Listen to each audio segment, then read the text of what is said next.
Diascofoot, le miroir du football de la diaspora congolaise.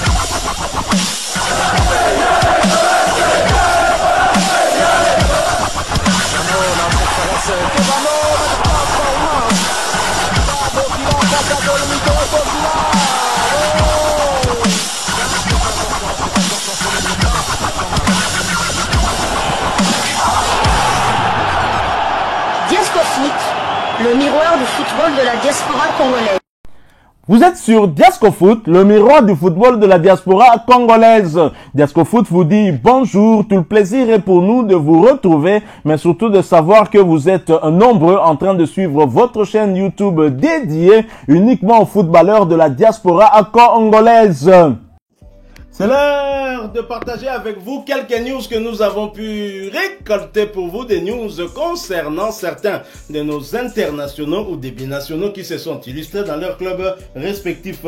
Et cela dans le cadre de cette troisième livraison sportive de ce dimanche 26 janvier 2025. Une livraison que nous débutons par la Belgique. Pas de mauvaise surprise, Genk conforte sa place de leader à Westerlo.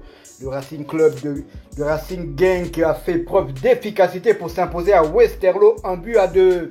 Samedi, dans le cadre de la 23e journée de la Jupiler Pro League, les Limbourgeois confortent leur place de leader avec 51 points, tandis que le Westerlo reste 13e avec 23 unités. Le début du match est à l'avantage de Westerlo qui a pris Genk à la gorge avec deux occasions pour Ture Romens. L'international espoir belge a d'abord vu sa frappe être repoussée par Mike Peders à la 7e avant d'envoyer le cuir au-dessus, se présentant seul devant le portier limbourgeois à la 13e minute. Le Racing Genk a laissé passer l'orage et fait mouche sur sa première occasion.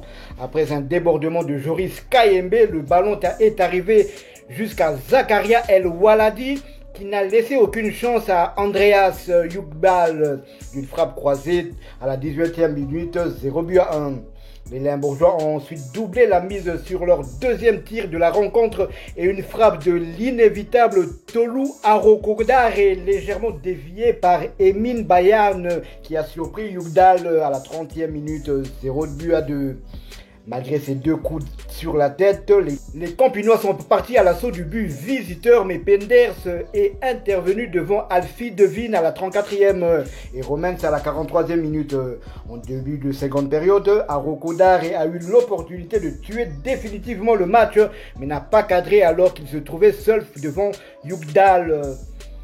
Jarn Stukers aurait aussi pu alourdir la marque, mais sa tentative a heurté le poteau à la 75e minute.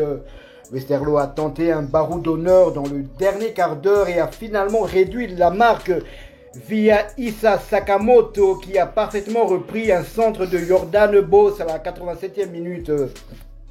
Les joueurs de Timmy Simons ont mis la pression jusque dans les dernières secondes, mais la défense limbourgeoise a résisté pour décrocher un 16e succès cette saison en championnat. Joris Kayembe était titulaire et a disputé toute la rencontre. Son temps de jeu est de 2339 minutes sur les 2625 possibles. Il a disputé 25 des 27 matchs du club limbourgeois et il a délivré une passe décisive cette saison. Genk est donc premier de la Jupiler Pro League avec 51 points, compte 16 victoires, 3 nuls et 4 défaites. Ils ont marqué 46 buts et en ont encaissé 29. Genk recevra le Berscott le samedi 1er février dans le cadre de la 24e journée de la Jupiler Pro League. Toujours en Belgique, le Sporting Club de Charleroi et le Cercle de Bruges n'ont pu se départager. Match nul de 1 but partout. Isaac Bez a été titulaire avant de sortir à la 70e minute, mais il s'est tout de même montré décisif lors de cette rencontre puisqu'il était l'auteur de la passe décisive sur le but Carolo. Son temps de jeu cette saison est de 887 minutes sur les 2314 du club de Charleroi. Il a disputé 23 des 24 matchs. Il a marqué 2 buts et délivré une passe décisive cette saison. Charleroi est 8e de Jupiler Pro League avec 29 points, contre 8 victoires, 5 nuls et 10 défaites, 24 buts marqués et 27 encaissés. Prochain match le samedi 1er février avec la réception de Dender. Du côté du Cercle de Bruges, le franco-congolais Malaman et Efekele étaient sur le banc avant de faire son entrée au jeu en seconde mi-temps. Tandis que tandis que Paris Brunner, le germano-congolais, était absent. Isaac Menza, Malaman et Efekele et Paris Brunner sont tous éligibles pour jouer avec les Léopards de la République démocratique du Congo. RDC, Bilanga Yaba binationaux. Tout à fait. Nous quittons la Belgique. Nous allons cette fois du côté de UK en Angleterre où l'on jouait la 22e journée de Premier League, championnat anglais de première division. Axel Tuanzebe et Ipswich chutent lourdement à Liverpool. Mauvaise opération pour Ipswich Town qui s'est une fois de plus incliné, cette fois sur la pelouse du leader de la Premier League, Liverpool. Score final 4-1. Titulaire pour la première fois depuis son retour de blessure, Axel Tuanzebe a disputé l'intégralité de ce match. Son temps de jeu passe à 934 minutes sur les 2410 minutes possibles. Il a participé à 11 des 25 matchs avec son club. Après ce revers, Ipswich est 18e de Première Ligue avec 16 points, 3 victoires, 7 nuls et 13 défaites, 21 buts inscrits contre 47 encaissés. Prochain rendez-vous, ce sera pour le compte de la 23e journée du même championnat, la réception de Southampton. Ce match est prévu pour le samedi 1er février prochain sous les coups de 16h, heure de Kinshasa, 17h, heure de Goma. Nous sommes à l'est de la République démocratique du Congo. Restons toujours en Angleterre, mais quittons la Première Ligue pour la Championship, deuxième division anglaise, où l'on jouait la 29e journée. Grady Diangana en feu, West Bromwich à Tomis Portsmouth. West Brom s'est largement imposé sur sa pelouse face à Portsmouth sur le score sans appel de 5-1. Titulaire, l'international congolais Grady Diangana en feu s'est illustré en inscrivant 2 buts, mais en délivrant également 2 passes décisives. Il a donc été décisif sur les 4 des 5 buts des siens. Grady Diangana a marqué un doublé d'abord à la 32e minute, puis à la 44e minute. Il a délivré 2 passes décisives à la 25e, puis à la 37e minute. Donc c'était passe décisive, but. Passe décisif, but pour Grady Diangana. Malheureusement, le Léopard de Sébastien Desabre n'a pas disputé l'intégralité de ce match, contraint de céder sa place à la 66e minute, sortie sur blessure. À noter qu'il s'agissait de sa 4e titularisation consécutive qui porte à 1015 minutes son temps de jeu sur les 2963 minutes possibles. Diangana a participé à 21 des 31 matchs avec son club, avec désormais 4 buts inscrits et 2 passes décisives délivrées. Après ce large succès, West Brom est 5e de Championship avec 44 points, 10 victoires, 14 nuls et 5 défaites, 38 buts inscrits contre 25 encaissés. Prochain rendez-vous, ce sera pour le compte de la 30e journée et un déplacement sur le terrain de Plymouth Argyle. Ce match est prévu pour le samedi 1er février 2025 sous le coup de 13h30 heure de Kinshasa, 14h30 heure de Goma. Nous sommes à l'est de la République démocratique du Congo. Toujours en Championship, cette fois pour le compte de la 28e journée, Peter Kyoso et Oxford prennent un bon point à l'extérieur face à Stoke City. Score final 0 but partout. Titulaire, le latéral droit des Léopards a disputé l'intégralité de cette rencontre, cela pour sa 4e fois consécutive. Son temps de jeu est désormais de 1104 minutes sur les 3081 minutes possibles.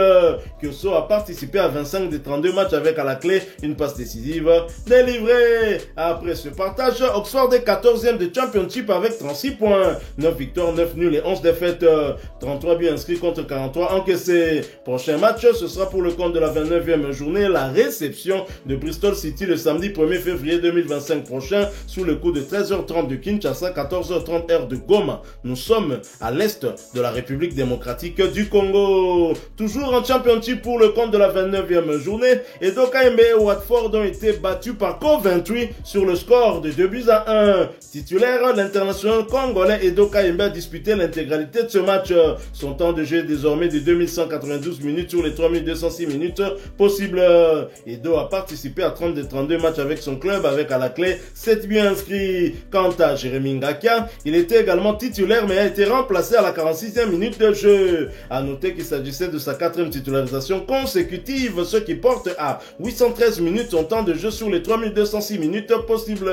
Ngakia a participé à 12 des 32 matchs avec son club, avec à la clé un but inscrit. Après ce revers, les Hornets sont 9e de Championship avec 41 points, 12 victoires, 5 nuls et 12 défaites, 40 buts inscrits contre 41 encaissés. Prochain rendez-vous, ce sera pour le compte de la 30e journée, la réception de Norwich City le samedi 1er février 2025 sous les coups de 13h30 heure de Kinshasa, 14h30 heure de Goma. Nous sommes à l'est de la République démocratique démocratique du Congo. Toujours en championship pour le compte de la 28e journée, Luton Town qui recevait Millwall a été battu à domicile sur le score de 0 but contre 1. C'était un duel de binationaux congolais, Pelu Rudok Mpanzu du côté de Luton Town et Jafet Tanganga du côté de Millwall. C'est Jafet Tanganga qui va donc prendre le dessus. Ce dernier était titulaire alors que Pelu Rudok Mpanzu est resté malheureusement sur le banc du côté de Luton Town. Son temps de jeu est de 288 minutes sur les 2999 minutes possibles. Il n'a participé qu'à 10 des 31 matchs avec son club. Après ce revers, Luton Town est avant-dernier du Championship avec 26 points, 7 victoires, 5 nuls et 17 défaites, 29 buts inscrits contre 48 encaissés. Prochain rendez-vous, ce sera pour le compte de la 29e journée, un déplacement périlleux sur le terrain de Sheffield Wednesday le samedi 1er février prochain sous le coup de 16h heure de Kinshasa, 17h heure de Goma. Nous sommes à l'est de la République démocratique du Congo. Du côté de Millwall, comme je vous l'ai dit, Tanganga était bien évidemment titulaire. Il a par ailleurs disputé l'intégralité de cette rencontre et cela pour sa 11e fois consécutive, ce qui porte à 2502 minutes son temps de jeu sur les 2990 minutes possibles.